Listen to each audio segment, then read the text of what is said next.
त्यो पाएँ कि मैले। त्यहाँबाट पाएर रातिको नोकरी, अन्त रातिको नोकरी जम्मै अब यो सोसाइटी भनेपछि त 100-150 घरको घेरेको हुन्छ कि अन्त सोसाइटी कोलोनी भन्छ। ठ्याक्कै यो रोडबाट मतलब देवाल भनेको यस्तो देवाल भन्छ वहाँ, घेरा लाएर तार बाँधिसकेको हुन्छ। एउटा मात्रै गेट हुन्छ, एउटा यता निस्कने उता, दुईवटा गेट होला त्यत्रो घरमा सोसाइटीको पुरै घेरेको हुन्छ।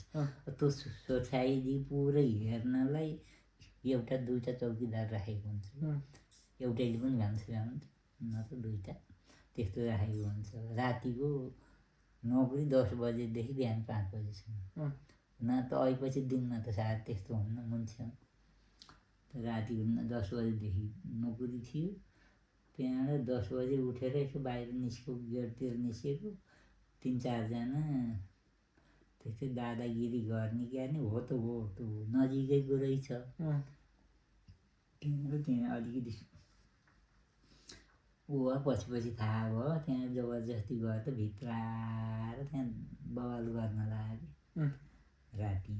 त्यहाँ अन्त लट्ठी थियो बेसी ठटाइदियो। बेसी ठटाएको के मारा यसो त्यसो देख्लासँग राति यहाँ त भाग्यो।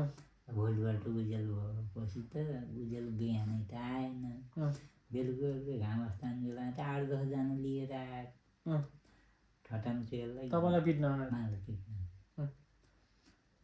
अन्त आएको। त्यहाँबाट पछि कहाँ बस्छ र त के थियो र आएको थिइस् त यहाँ राति भनेको मेरो मान्छे थियो यहाँ मिल्न भनेर आएको भन्नुपर्छ नि त भने क्या अरे। त्यहाँबाट पिट्न भनेर आएको। त्यहाँबाट यहाँ सोसाइटीको मान्छे बोलाएँ कि मैले, यस्तो यस्तो गरिरहेछ भनेको। फेरि सोसाइटी तिनीहरूले चिनेको रहेछ।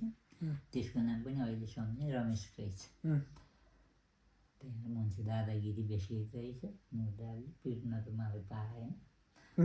तपाईँ पिटाइ नै खायो? मेरो पिटाइ खायो क्या अरे। त्यहाँबाट पछि त्यहाँबाट ठटाम्छु भन्दै थियो। त्यत्तिकै सानो